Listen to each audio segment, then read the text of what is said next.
Hello, everybody, and welcome back to the Doomer Optimism podcast. I am here solo hosting Ashley with Ingri.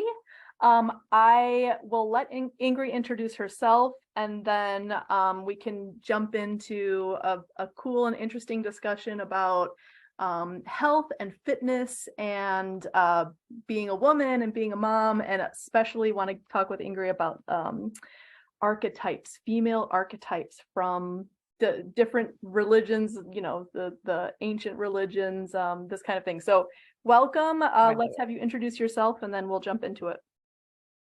Hi. Thank you so much for having me. I'm so glad we were finally able to connect after, you reached out. I think we first talked maybe 2 weeks before I gave birth. So Yes. It was a long silence thereafter. My name is Ingri Pauline. I am a women's weightlifting coach, like a holistic weightlifting coach. I focus on women-specific issues in health, fitness, and wellness. And so that means a cycle stage training, the pre and postpartum period, and then transitioning into menopause. And I'm just here to give women a lot better information about their bodies and how to work with their bodies and not in spite of their bodies or against their bodies. Because most of the wisdom that has been out there has been not only very male centric, but it also stems from males that are taking copious amounts of testosterone. So that doesn't work for women, obviously. And I am here to teach and to make sure that every woman knows that they're the master of their environment. They are not a victim of their body. Yeah. I love that. Okay, so welcome.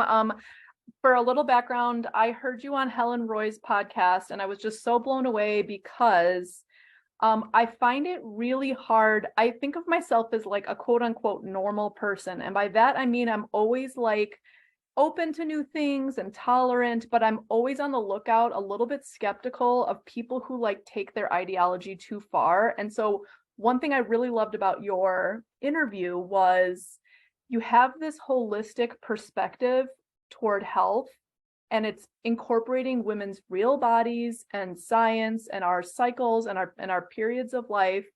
But you're not going in the direction of anything too woo, if you know what I mean. And there is like this thing that exists out there.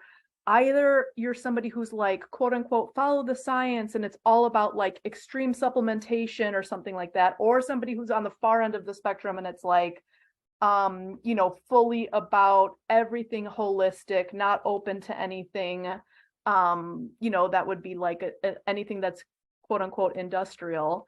So it was really nice to see you occupying that space to me, and especially when you were talking a lot about the archetypes, which I want to get into at the end. But anyways, I just thought that was really cool because there's like, it seems like you just have this really nice space that can use all those different tools, but not in a way that's like too ideological, if that makes sense.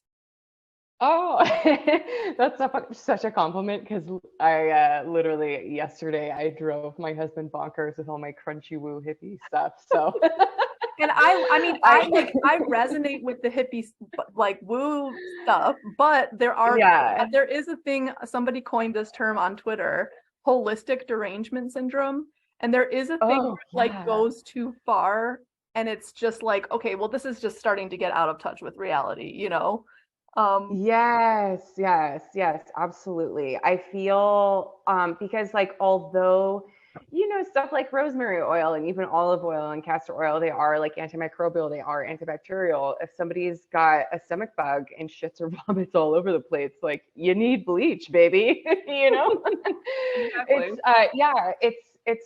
There is sort of I believe that modern medicine has given us so many miracles, but it's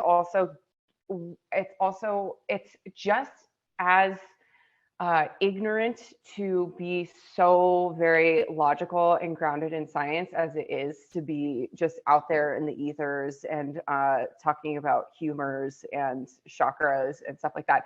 And like, I'm somebody who definitely talks about chakras. So, right. but you can't go either or. It cannot be an either or. It has to be a balance in the middle. I'm so glad that like you think I'm balanced in the middle. Well, I and try to be. yes, and I also really appreciate this because this is like something I think that a lot of people have a hard time with, where it's like, maybe in the past you kind of just inherited your ideology from your parents and you just kind of stuck with like what they did. But I feel like now we're in this world where we're kind of picking and choosing. Like we don't want to go full into modernity. It's obviously like industrial medicine is great in some ways, but in other ways it's extremely myopic and it doesn't see the holistic problem. So we're kind of picking and choosing, but I feel like it's a really hard skill to kind of maintain your skepticism, but using all these different tools and seeing what works and being open-minded to it, but not, getting too far in one direction or another, if that makes sense. Yeah. And what it also requires is a great deal of patience and self-awareness. And that Right. is the thing that modern medicine has relieved us of. We just get a quick diagnosis and a quick pill, and that's not the way that natural cycles work. You have to recognize a problem, reframe the problem, and work at things. And it goes forwards and backwards. Like they talk about this thing, like when a woman is giving birth, and okay, so if you talk to any midwife, she'll tell you that the baby comes down and it comes back up and comes back down, comes back up, and it goes up and down, and that's what allows the perineum and the whole like vulva and vaginal canal to open to allow for a much better birth. And you have to be patient, you have to be slow. Of course, things happen, there's always tears and whatnot.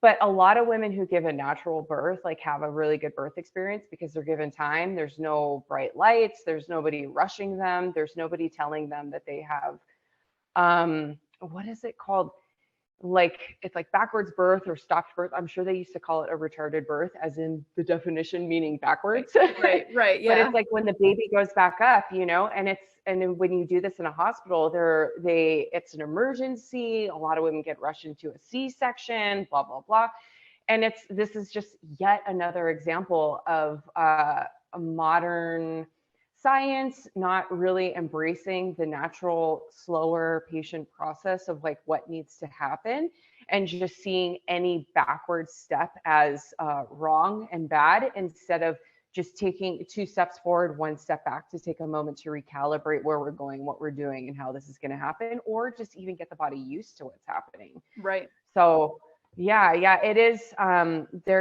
mean, I recommend modern medicine for many things, but I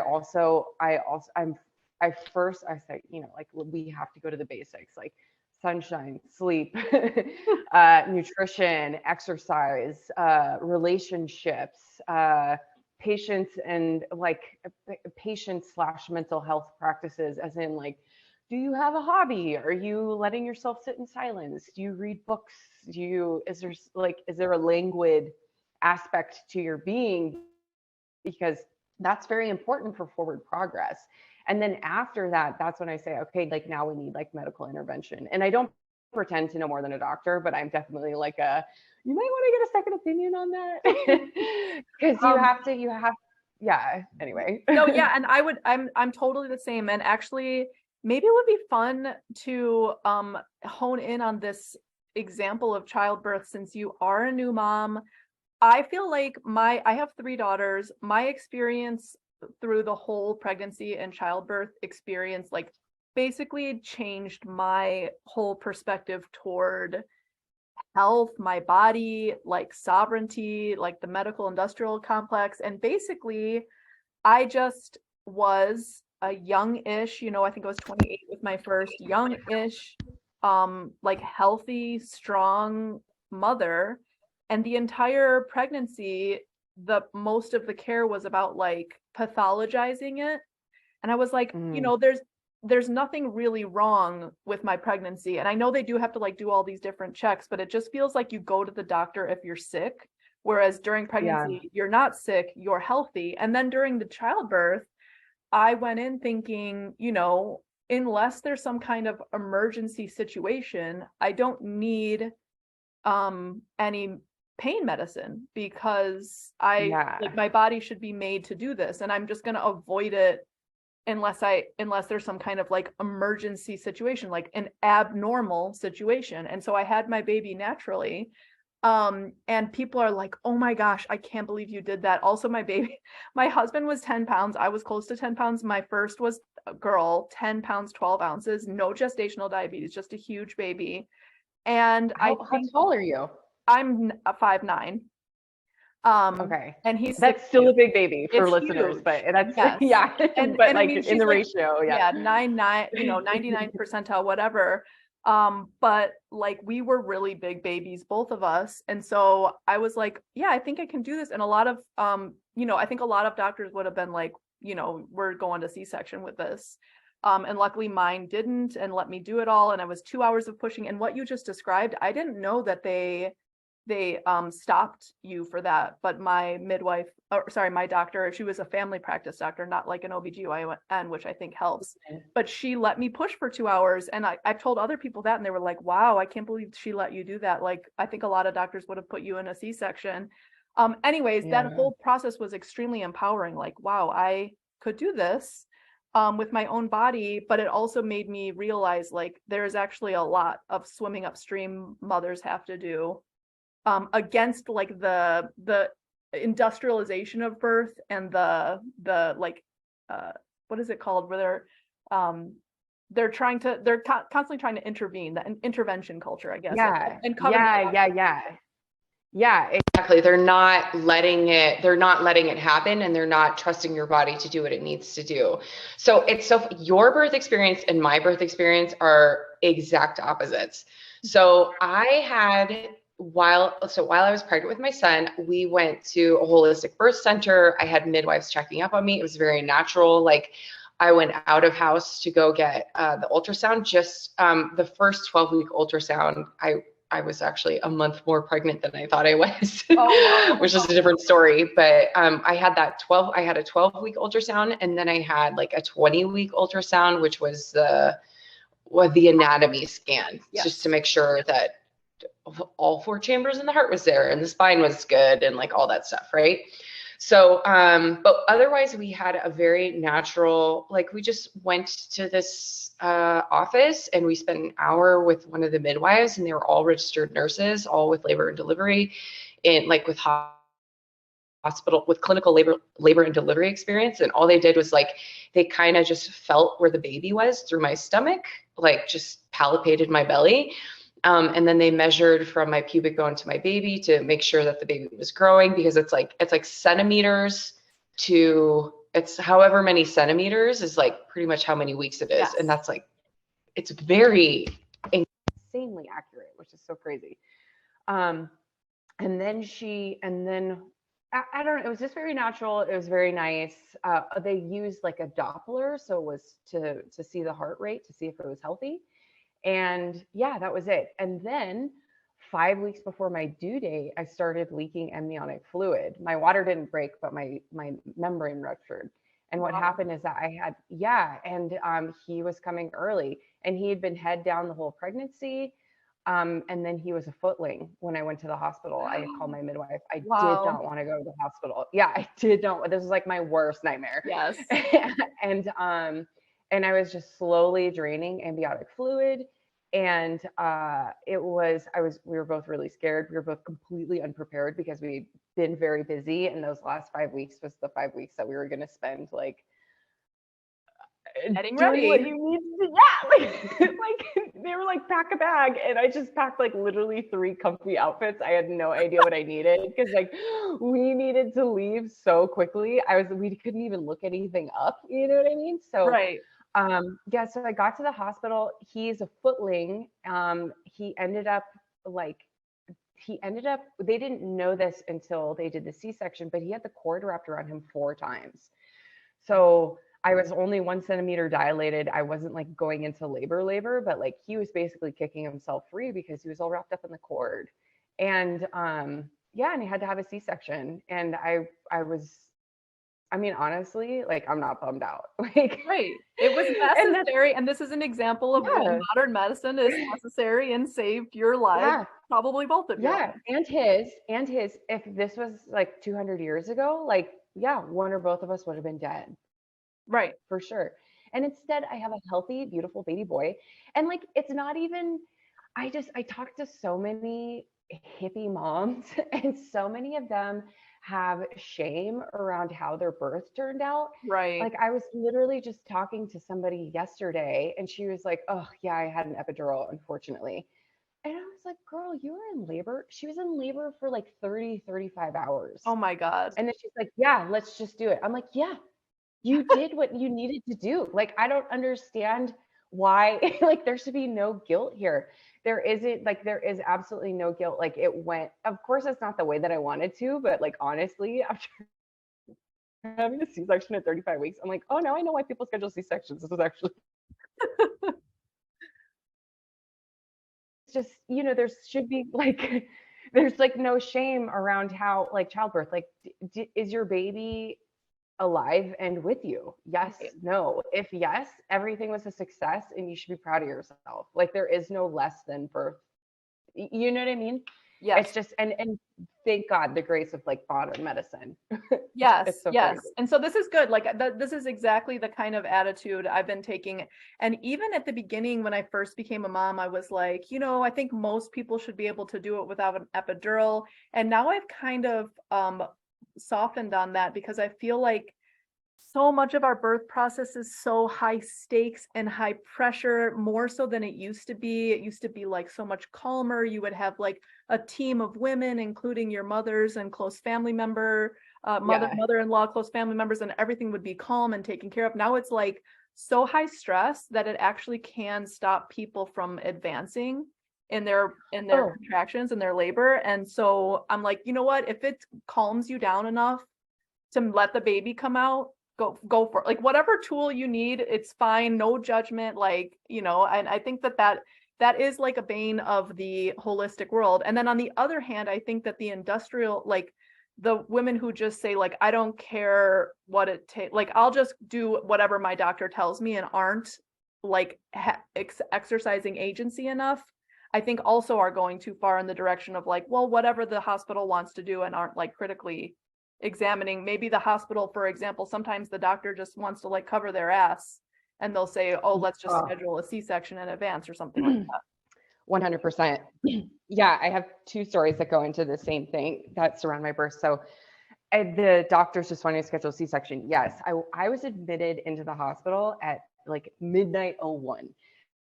So for insurance purposes, that was actually very beneficial. But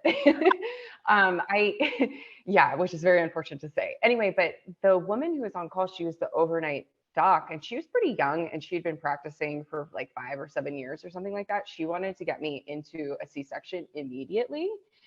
And I called my mom. She's a high risk obstetrics. She works in high risk. She's OBGYN high risk. And she said that she was like, the hardest and most difficult thing to do is to wait.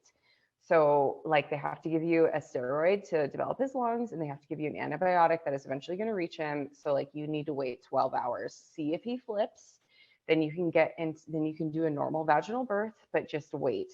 And plus the other thing, like it was midnight. That doctor had been on since 7 a.m. If Right. I'm getting my body cut open, I want the doctor that just had 8 hours of sleep and 2 Right. cups of coffee. Yes. Like Yes. this was That's this was a smart. non-negotiable for me. Yeah, if you're admitted into the hospital and they're telling you surgery, surgery, surgery, wait. If you're not septic, like you should definitely wait for shift change to the morning doctor.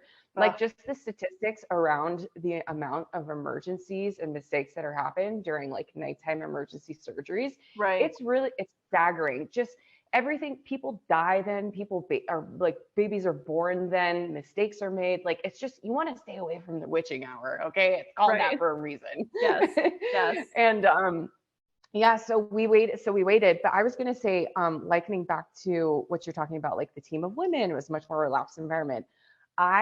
When I got into the hospital and I finally got my room, I turned off all the lights except one yellow light, and I kept it like that until 2 p.m. in the afternoon. Oh, And every wow. time a doctor or nurse would come in, they turn on the light. I was like, turn it off, because I was like, I needed to be relaxed, and I just needed to calm down. And my mom, my husband was so mad at my mom, because it's like the hours are ticking, and she's like, I'll be there first thing in the morning. Okay, well, 6 comes by, she's not there. 7 comes by, she's not there. 7:30 comes by, she's not there. 8 o'clock comes by, she's still not there. She walks in at like 15 after 8, and like my husband was like, where's your mom? My mom would have been in the first flight out here, blah, blah, blah. And I was like, my mom is a high risk obstetrician. Right. Her daughter is having an issue with birth.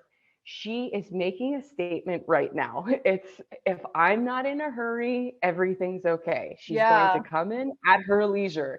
And she did. That was like, that's good. that was, yes.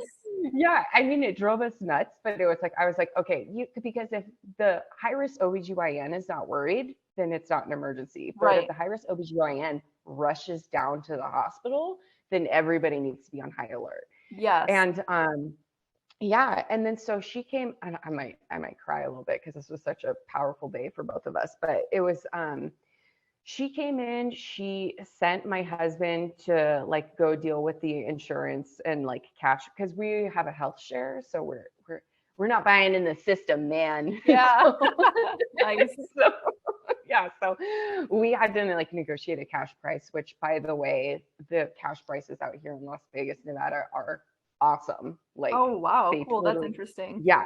Yeah, we definitely saved money. So anyway, so she sent him down to like the insurance and payment office to go deal with that. And my mom was so cute. She brought all these like scented lotions. She brought a little candle, and she like massaged my body as I'm laying there, because I wasn't allowed to get up because I had that fluid leak, but also like they were monitoring the baby. And just by the way I shifted, my mom could actually tell, because she's reading these vitals. She's like, oh, there's something going on with the cord. And nobody had mentioned that. Really? So yeah. I don't know if they were just keeping it from me or if they didn't pick up on it, but she was like, there's something going on with the cord. So she kind of just like moved me in different positions to make sure that he was still getting everything that he needed. And she was so pleasant to everybody that worked there. And she massaged me, and we talked about like our relationship and like the birthing process. And she said that she's not a doctor in her heart. She's a frustrated midwife. And she thinks that women, most importantly, to have healthy and happy births, they need to be in the mood to beat their baby. They need to be in the mood to give birth.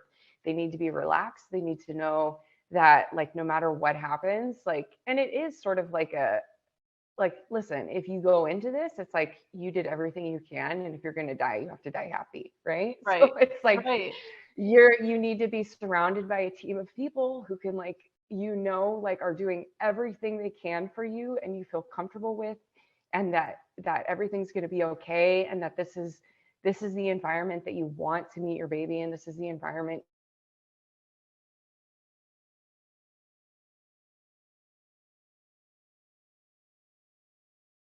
hospitalization, this doctor stuff where all the lights are fluorescent and we have beeping things, everything's white, and people are coming in every 5 minutes to tell us like, oh, okay, so let's talk about if nuclear warfare goes down while you're giving birth. It's so stressful. Totally. And it doesn't, and I think that is the reason why we see so many like perennial tears, so many hip and pelvic issues, because like women always store tension in their pelvis, especially moms. Like they always store tension in their pelvic floor, in their hips, all that stuff. And so it's like, if you go through this traumatic experience, guess where you're storing your trauma? Right. Totally. Yeah. Did you, one book that I read before I had my first that was really helpful in getting me to wrap my head around what you're saying right now was the Bradley Method book.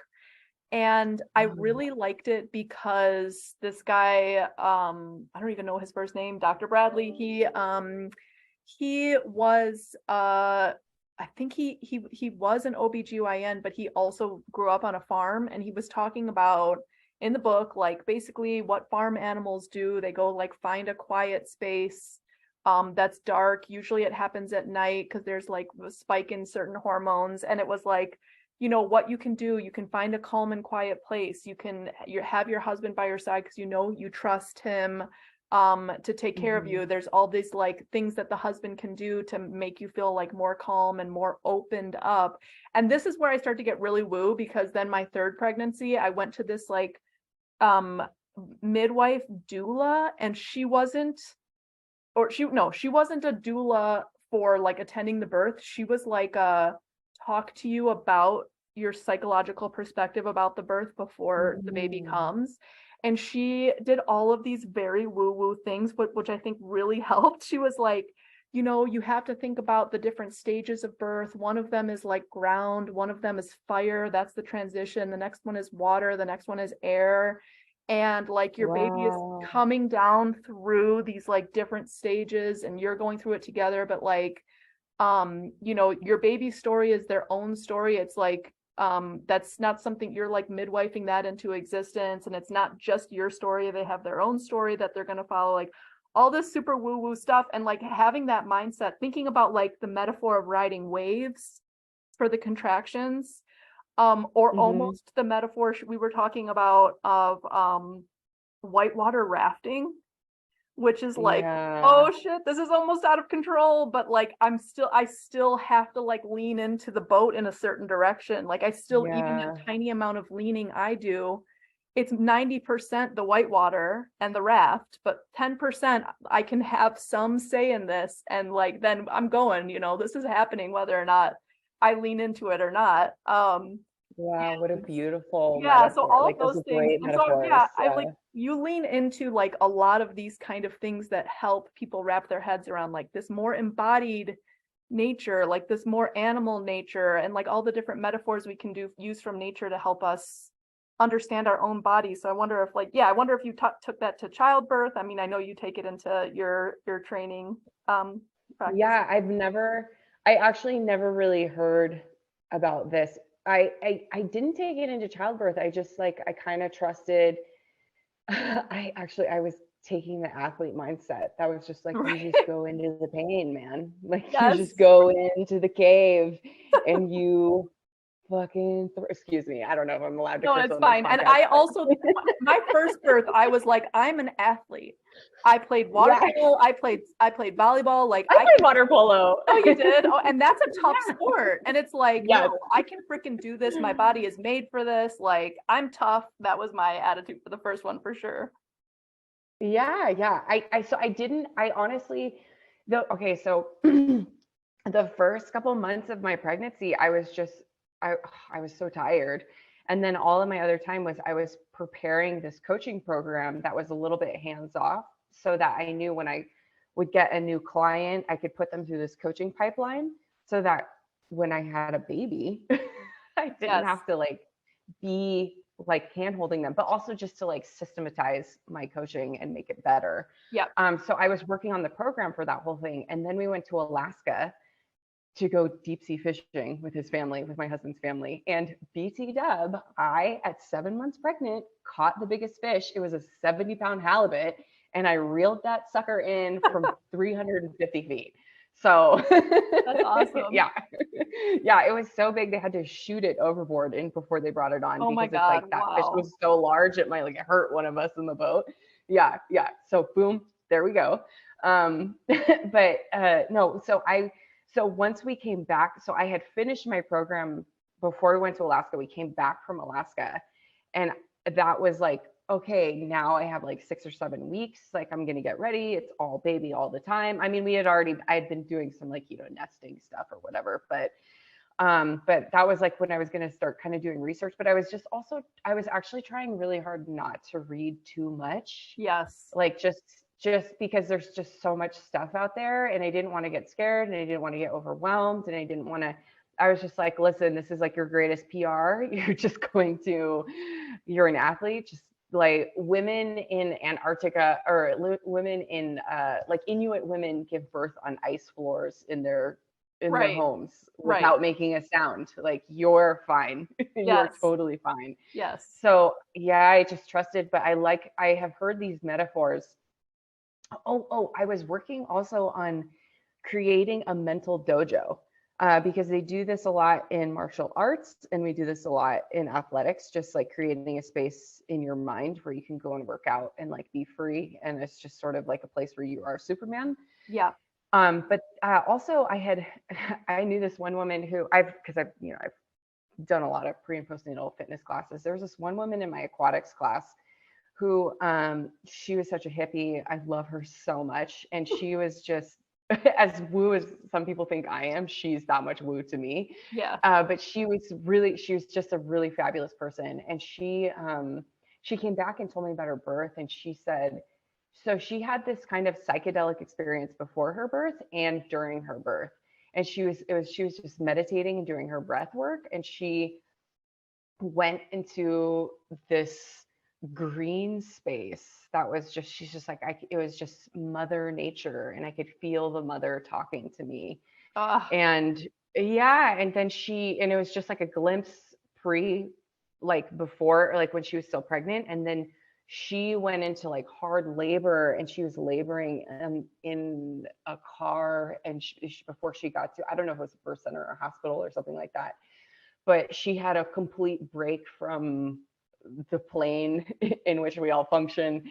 And she went to this green space, and she just said that everything was going to be okay, and it was calm and serene. And she just stayed there as long as she could, and just tried to keep breathing and like listening to like the mother telling her everything will be okay. And she just had this completely like transcendental experience in her birth, because she just decided to lean really far into it and go into the pain. And at the end of the cave, there she was in this yes. ethereal motherly realm.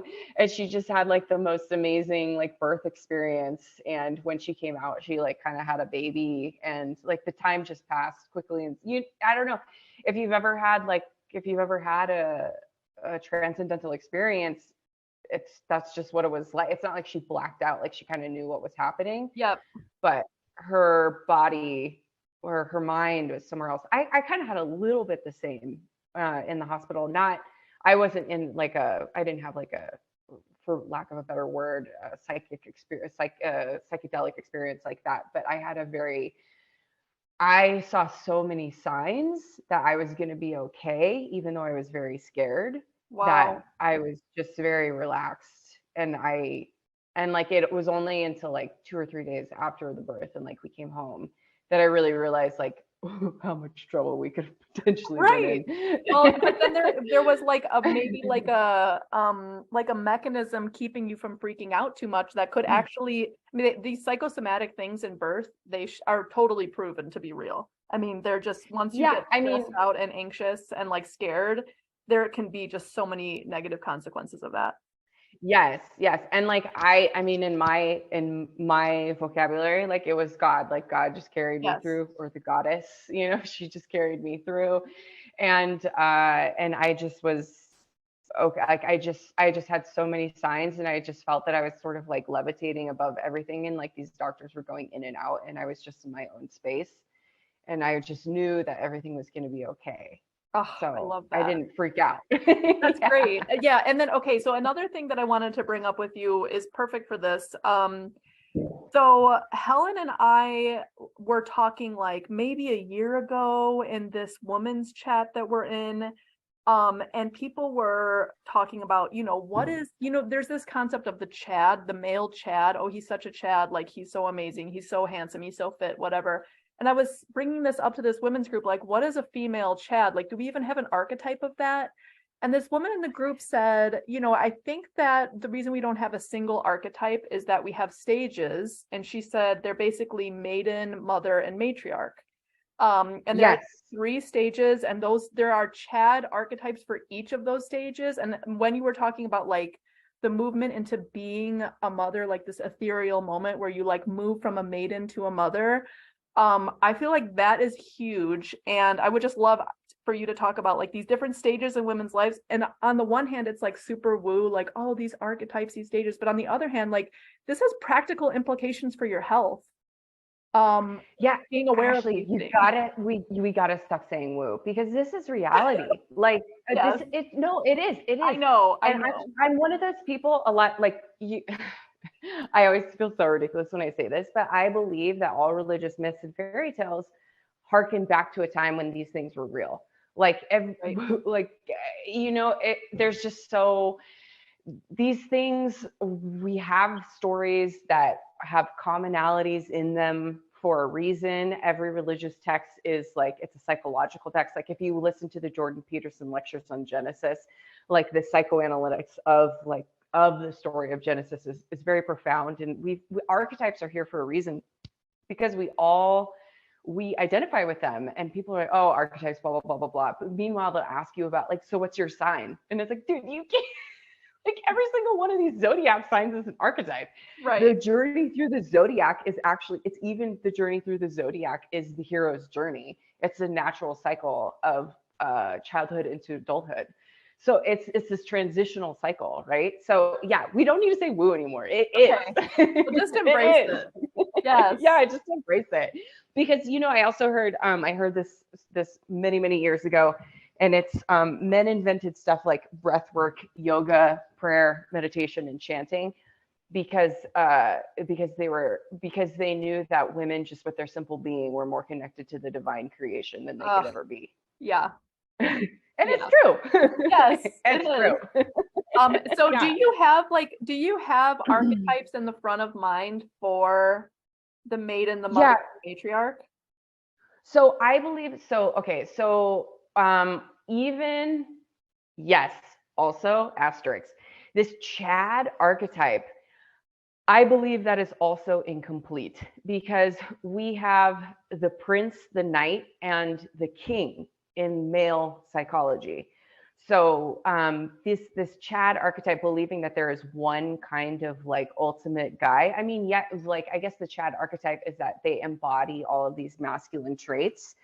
And so I guess I don't know, babette archetype, the babe archetype of women, she would embody these traits of femininity. So you would have somebody who's good looking, who cooks, who can nurture, who can create an environment, an atmosphere, who can keep a well-run house, because we all know it's like clean is a lot more than like cleaning is not cleaning. It's an orderly house. It's like systematic. Where do things go? There's a strategy, because we understand that the house gets used in a certain way, and we have to clean it and organize it accordingly. It's not just keeping things clean, right? So there's that. There's a babe archetype and there's a Chad archetype, but like also like this Chad idea, I think is very myopic, because we have the magician, we have the lover, we have the king, we have the prince, the knight, the king. They go through stages as well. But the thing is with men, they have to go through rites of passage in order to be pushed into these roles. Somebody can eternally stay a prince. They can never do anything dangerous. They can never take on any responsibility. We call these puer eternus, eternal puers, right? Like the Peter Pan archetype. Oh, I love this. And then in order to become a knight, yes, we are going so deep. I love it. In order to become a knight, they have to adhere to bravery and pain and toughness, and they have to be scared and do it anyway. And one of my favorite quotes is Ralph Waldo Emerson, and he says, a brave man is no braver than an ordinary man. He is brave only 5 minutes longer.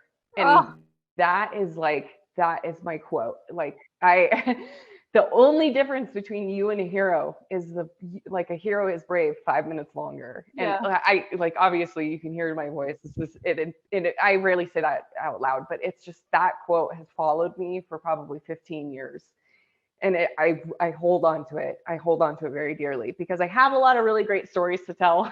And it's because I remember Ralph told me to hang on for 5 minutes longer. Anyway, but they have to do these rites of passages, right? And then to go from a knight into a king, he has to conquer something, but he also has to have a kingdom and a commitment, okay?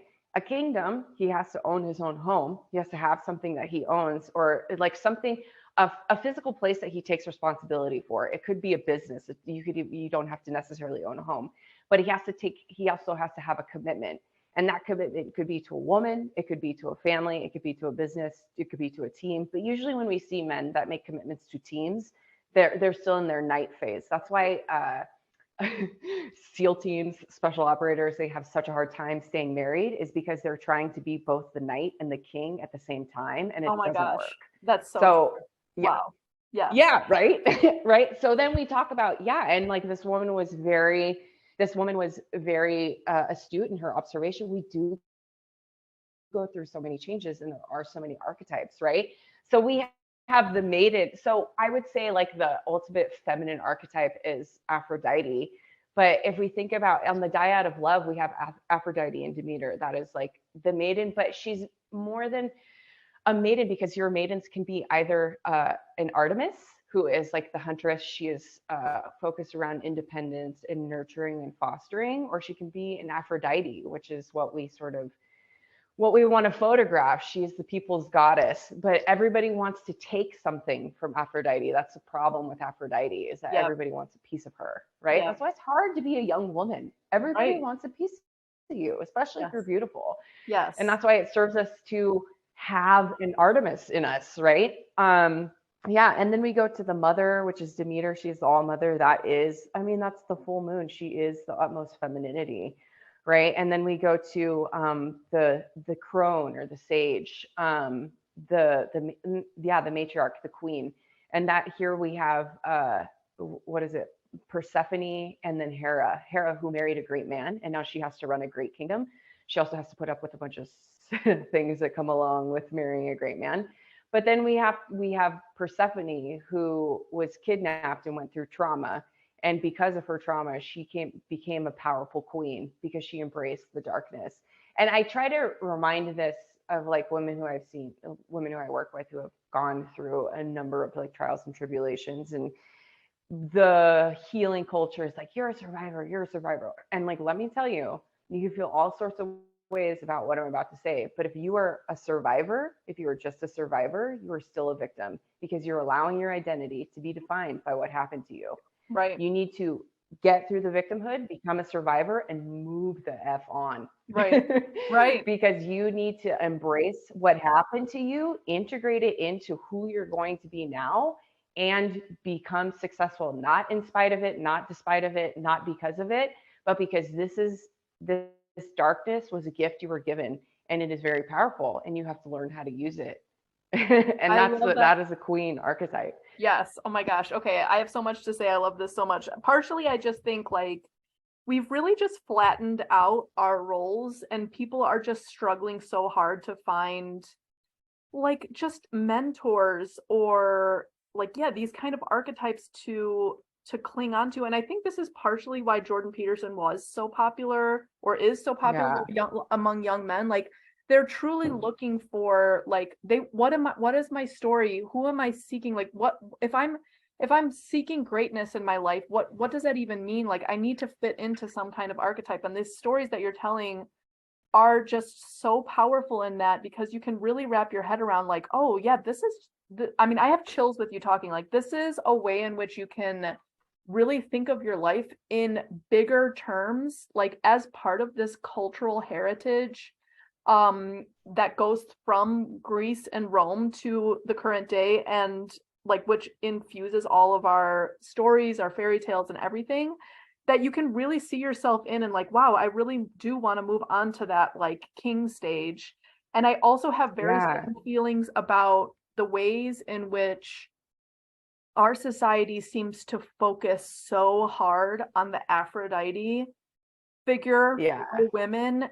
I think I made the argument because like it is the archetype of all female archetypes that can be most easily consumed and commodified. And I feel like this is behind so many women like being afraid of motherhood or not wanting to move on to it, not wanting to grow old, feeling like they're losing their worth if they grow old. Like there are so few archetypes of like strong mothers, like, wow, look at what you're doing for our society, raising these kids. Like, look how powerful you are giving birth.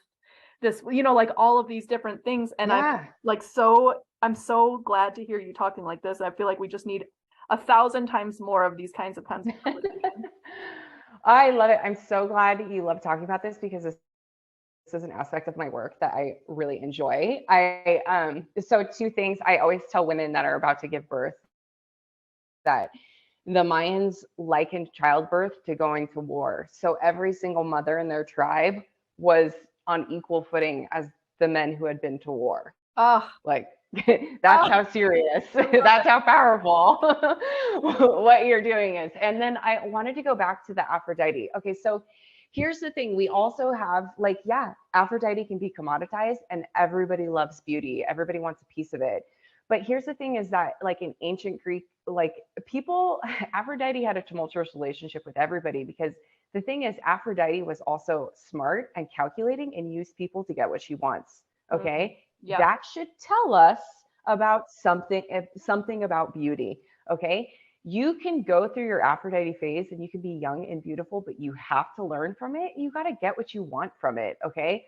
Women's beauty is like men's brawn. Okay. You can't go through life and like punch people to get your way, just like you can't go through life and like sleep with people to get your way. Right. These are not, this is not socially acceptable. You will be found out. It's a bad tactic, but you can have strategy. Women rule strategy. If, like, while, like, women, you know, there's always like, do women make good leaders? I'll tell you what they do make. They make fantastic military strategists, because in order to have strategy, you have to be able to make chess moves and figure out know your opponent well enough to know how they're going to react to certain setups. And women do this fabulously.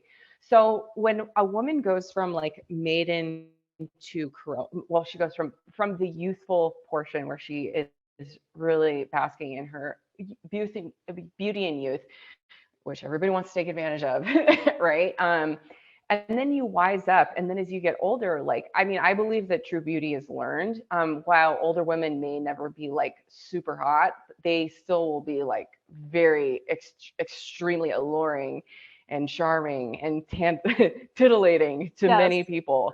And that's because, like, because I think that hotness probably, it just relates to, like, I don't know, like literally untapped youth and fertility, right? Like, oh, I want to bang her, right? Yeah. Like, we think about that. But like, as a woman gets older, it's like she has reverence, she has strategy, she's been around the block, she knows some things about some stuff, you know? So it's like, you can use these Aphrodite, you can use the power of Aphrodite, which like you cannot photograph, which is like the strategy, which is being able to play people. Like, you have to also understand when I talk about these terms that like Aphrodite, like that is the pure energy of Venus, right? And this is what men get love. Oh, she used me. She's just using people to get what she wants. And it's like, no, this woman is creating a strategy for success. Right. And you're mad because you turned into a blithering idiot because somebody walked in with cat eyeliner and perfume. Right. Like, come on.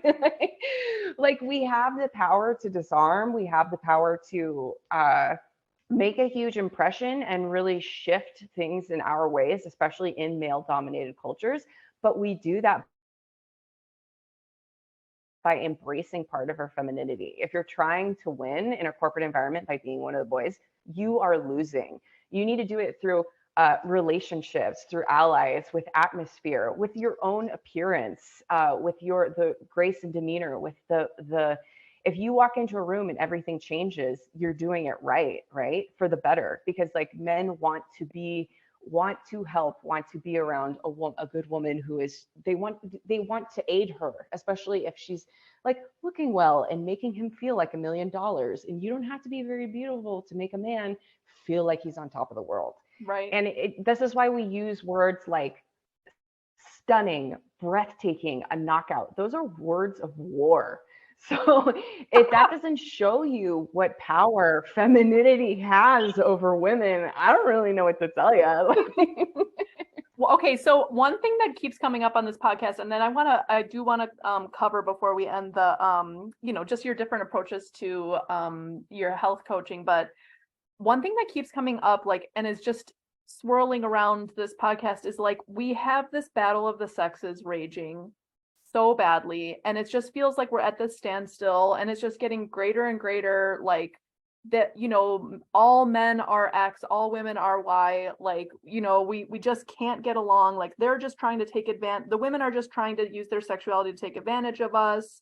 The men are just misogynist and they don't actually want to be there for us. So like, I wonder if you could talk through a few archetypes of men and women working together in a way that their powers are different, but when combined, they're more powerful than separate.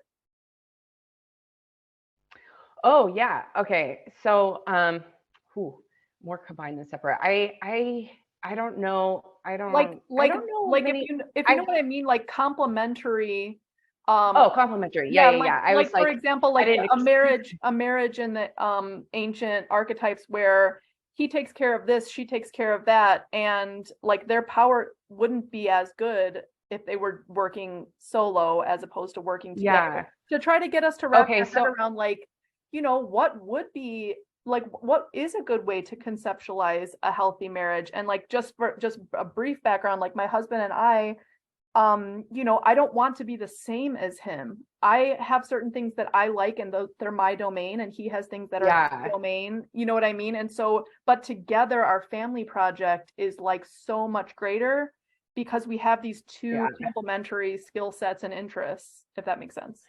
yeah, yeah. Okay, so this is actually a really fantastic question. So number one, unfortunately, there aren't a lot of successful marriages in the Greek pantheon. Okay, nor is there a lot of successful marriages in the Norse pantheon. In Yorba, I'm still studying some of that. I don't really know, but there are lessons, and there are great companionships. I mean, you could take Zeus and Hera, but I never go to them because that's a different dynamic. But I use actually Hades and Persephone, and I use Artemis and Apollo. And we'll start with Hades and Persephone. So Hades is the man who is the king of the underworld who kidnapped Persephone, right? So she's the Dark Queen. She was the goddess of spring. She comes up to the earth 6 months out of the year to like hang out with her mother at springtime, and then she goes underworld to be the queen of the underworld and stand by her king Hades. Okay, so what does this tell us? This tells us that um, if you can get with a powerful man who knows, this is sort of like I would say that this is more, if I say that, okay, it sounds kinky when I say it, but it's kind of like the daddy archetype, but that name puts it a little bit too kinky, but Right. it's the woman who marries a man because because it's, oh, it's also an Athena relationship. Yeah, it's an echo of the Athena relationship. It's to a man who knows and has a lot more and is teaching her how to be wise and use her power. Right. That is a very much an Athena relationship. In fact, most women that work in the corporate realm, they always have at least one relationship where they're dating a man 20, 30 years older than them. And they know it's not going to last forever. But in the meantime, he's sort of like a lover and a mentor to her. Right. And that is a very, people, oh, those are higher up. And like, but this is a normal and natural relationship that has been happening for thousands of years. And Right. I think it's okay. Of course, you can get into the weeds of like who's abusing their power or what. But I'm like, I mean, if she's getting what she wants, she's getting the ins and out of an industry that she would like to be a part of. Like she's learning stuff. It's not I'm sleeping with you to get to the top. They're in a relationship where they care about each other and there's teaching and learning Right. and joy going on. That's very different, right? Right. So there's that, and then there's the Hades and Persephone. And this is their marriage, right? He is the dark god. He takes her from something, but he's also pushing her towards something and pushing her to use her power, whether she's like vexed with it. It's a troubling relationship in modern times. I guess you could mirrors an arranged marriage, but but the essence of the dynamic is like you either have this like a mentor mentee relationship, or you have on the other side of that an Artemis and Apollo relationship. Like I said, let's get back to the asterisks. There aren't a lot of like healthy relationships in the Greek pantheon. Artemis and Apollo are brother and sister. Okay. So Artemis Artemis is the original all mother. She is Gaia. She's the goddess. She is the goddess of the hunt. She nurtures all living things, whether it's plants, babies, or animals. She has the ability to take care. Like one of her female traits is the same with Athena. Independence is a very feminine trait. So if people think it's masculinity, but it's not. It's androgynous at best. It's very akin to femininity, and because and that's a different tangent. Let's stay on relationships. Yeah, so Artemis, she is the all mother, but also like she gets lonely and she realizes that in all of her independence, her solitude has turned to loneliness at times. right? And so what does nature need to grow? Well, moon need to shine. It needs the sun, and all Apollo is the god of the sun. And Mm. Apollo on his own, like all sunshine makes a desert, right? So when he runs with Artemis, like they hunt and they fish and they bring joy to each other. He brings sunshine to her. He brings sunshine to her. She brings uh, depth to him. And so this is the partnership. This is the projecting. This is the playmate, right? And that's like, and I think that a lot of the women that I work with, they really identify with the Artemis archetype, and this is very lost. It's I wish we talked about it more. They're either Artemis or Athenas, and I have to, you have to understand that they need a partner, they need a playmate. They don't need like a boss, right? That's probably not going to work out for them because they have a lot of independence. Right. And although they appreciate somebody to bounce ideas off of, they fundamentally kind of need to make their own decisions and their own mistakes. And that's okay, and that's the way that they learn. But they need a playmate. They need somebody who brings more joy into their life. They need somebody who gets them out of their head or gets them into the world or gets them more social, something like that. That's the Artemis and Apollo relationship. And that's my favorite relationship. And I remember yeah, I remember actually speaking with my brother. He was dating this girl, and I didn't not like her, but I was just surprised that this was a woman that he chose to date. It didn't really seem like it was a match, and it was very much. And I literally, I dropped well, you either get a Hades and Persephone relationship where like you're the daddy and you're teaching her how to do stuff, or you have an Artemis and Apollo relationship. And both are good. It's the dynamic, like both are good, but you have to think about what you want, Right. 1 year later, he's definitely dating an Artemis to his Apollo. So definitely feel like an Artemis archetype right now with my husband, which is so great. But like there are ways in which like he's independent that really inspires me, and I'm independent with my own realm, and that inspires him. And we're like, check back in with each other. Like, how is it going? Like, what do you need my support with? And then, but then like, I'm still kind of like the master of my interests and my little sphere, both in the home and like vocation wise. And same with him. And so it's just kind of like it's a very cool and inspiring model that I don't think enough people really think about. And anyways, the battle of the sexes, we'll solve it another day, but I think it's good to at least think through like what would a beautiful version of this even look like. In your practice, in your coaching, you use a lot of like awareness of the menstrual cycle, life stages, like we've been talking about, especially for women. Maybe you could briefly discuss like the state of the industry, like being so male centric. I think like even sometimes the dietary advice is like, it's all been tested out by male bodybuilders, and no women have done this, and then women are trying to follow the same dietary advice as men. Like adapting your like health practices to your cycle. I remember reading one of your newsletter emails that was so cool. It was like, all right, close to your ovulation, you're going to feel like sexy and fun and like outgoing. So that's when you should plan your like podcast interviews, if you can do it. If you're like getting into your cycle coming, like your menstruation coming, like you're going to want to be like have solitude and work on like inner work or like organizing things for the next part of your cycle. So that was so cool to me. I wonder if you could like talk a little bit more about that. We don't have a lot of that kind of thing in the health world. Yeah, so I'm going to just like send your listeners to the Helen Roy podcast that I did with her, because I go into depth into how the menstrual cycle relates to the seasons of to the seasons and also to the cycle of the moon. Be warned, I say like about 247 times on there. I am since reformed like sayer. Anyway, if you can get through that, I do have some really fantastic information there. You do. I also, it's all over my website. So yes, there are 4 phases. There is the pre-ovulation phase, ovulation phase, the premenstrual phase, and the menstrual phase. And this goes, pre-ovulation is the waxing moon, ovulation is the full moon, premenstrual is the waning moon, and then menstrual is the dark moon. And these go with the these go with the female archetypes, right? We have the maiden, the mother, the crone. So the maiden, growing up in like is the pre-ovulation. The mother is the ovulation. The crone is the premenstrual. But then we also, crone is actually the menstrual cycle. That is the wise woman who is reflective and has all the wisdom. And then so we have this fourth one that's missing.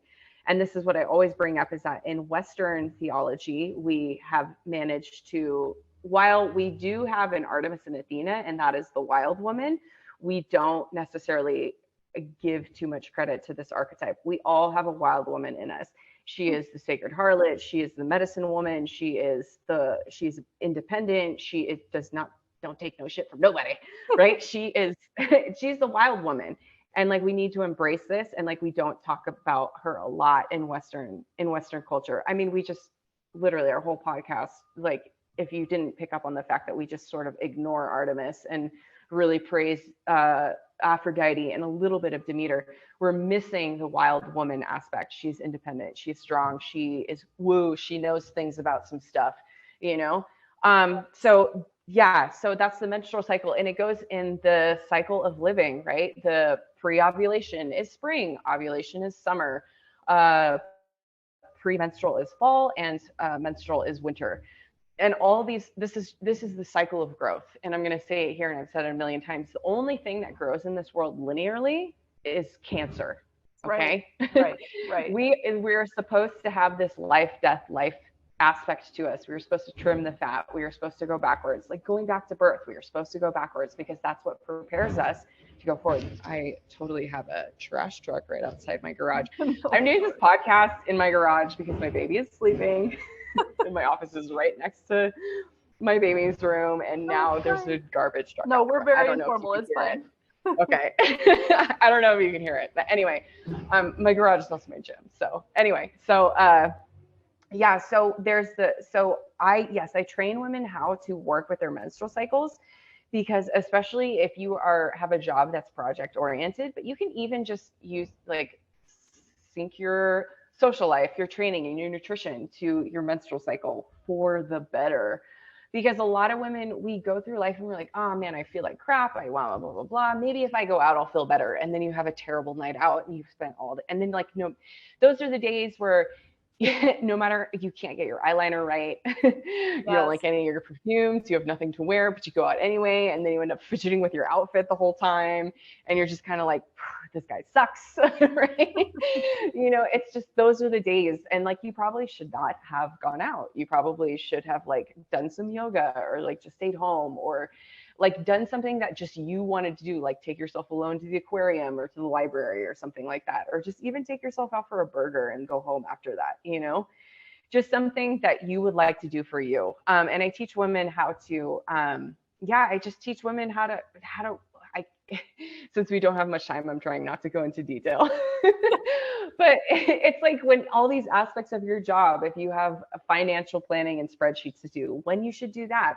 When you should schedule your podcast, when you should do a bunch of filming for your work, when you should compete or do PRs, or even, and getting down to the weightlifting portion, when you should go really heavy, hard, and dirty and train really nasty, and then when you should back off and do a little bit of cardio and just some maintenance weightlifting, and then when you should do some body work, when you should just be doing yoga, or just spend 2.5 hours rolling out, just doing mobility work on a lacrosse ball or tennis ball, massaging out knots in your back or something. All these things have a season to do it in. And we are so lucky as women to have a menstrual cycle that is literally an external scheduling factor, which makes life so easy when you have some parameters to bring to your schedule. And it's called our menstrual cycle. And it's our fifth vital sign. If something is messing with your menstrual cycle, it is not good for your health. Okay. Right. That is, and if you have a very uncomfortable menstrual cycle, actually ovulation cycle, or you're not ovulating, there's something wrong with your health. Right. And it needs to be fixed. This is not normal to be clutched over in pain. Oh, and going back to modern medicine, there are two things that I always recommend modern medicine for: fibroids and endometriosis. If you can get the surgery, get it, and fight like hell. If your insurance says that it's not going to cover it, fight like hell to get it covered, because your period is your 5th vital sign. If your insurance would cover something, some kind of surgery to fix your heart or your blood pressure, it is insane that they would refuse to do it if your ovulation cycle is off.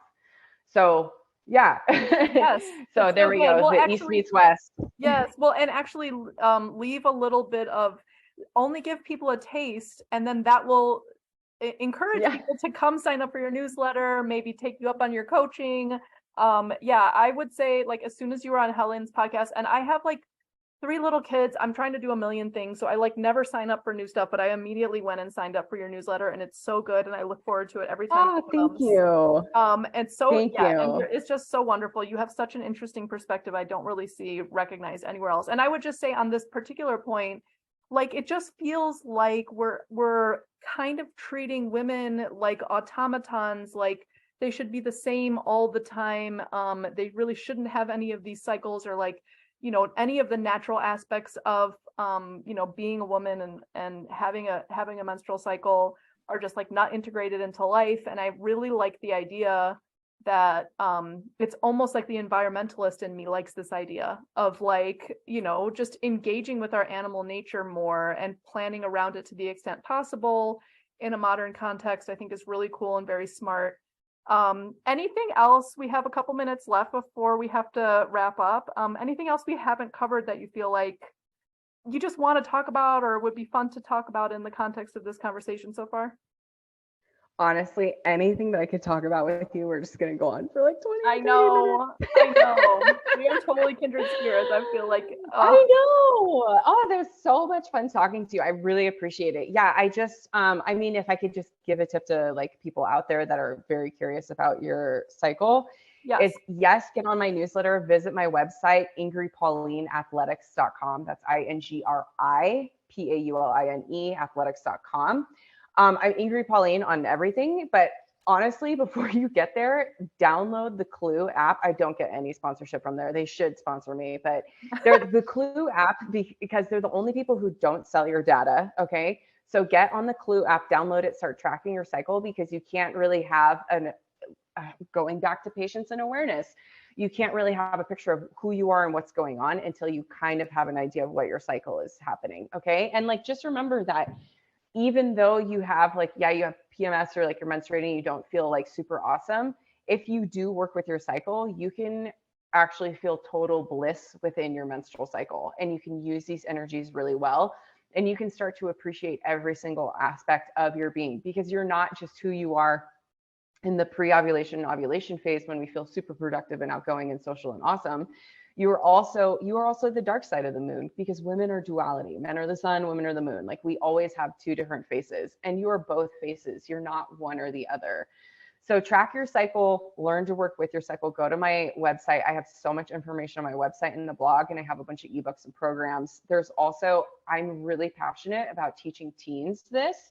So there is a teen-friendly guide called Cycle Fundamentals. It's not just for teens, it's just teen-friendly. I don't talk about sex or anything, because your ovulatory cycle is not just about fertility, it is about your overall health. So just to like reduce it to terms of fertility is doing women a huge disservice. But it does give them, the Cycle Fundamentals will give you an idea of just the overview of how to work with your period, but also like the 4 energies of the period, how to work with it, but also what a healthy period looks like and where to get help for different ailments that you're going through.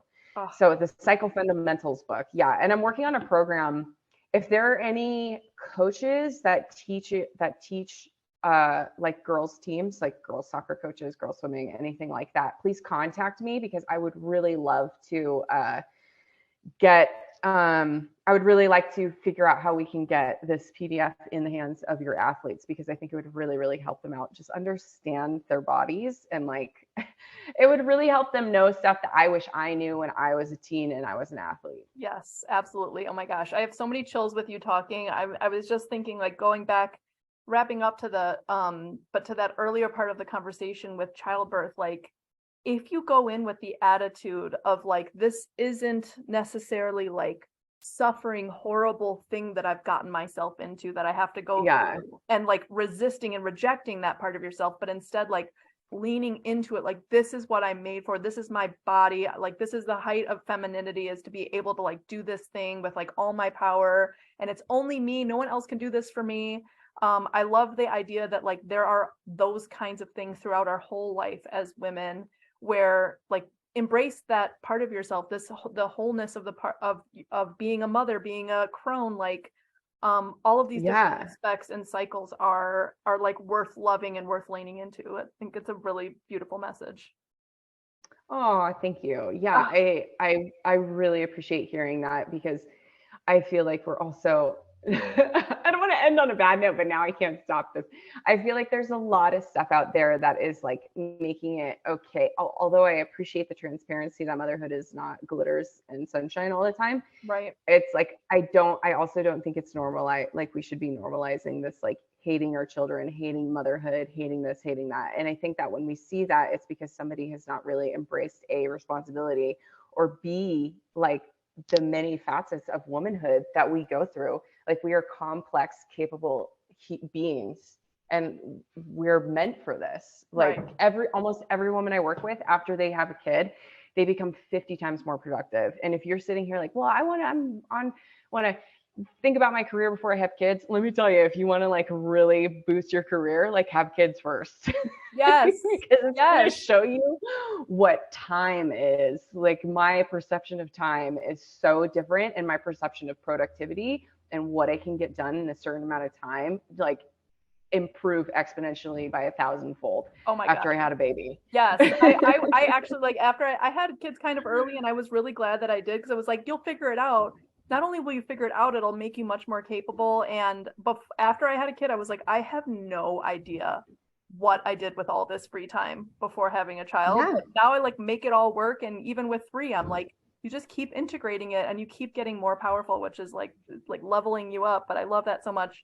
Yeah, great thing to end on. And thank you so much for coming on. This was so fun.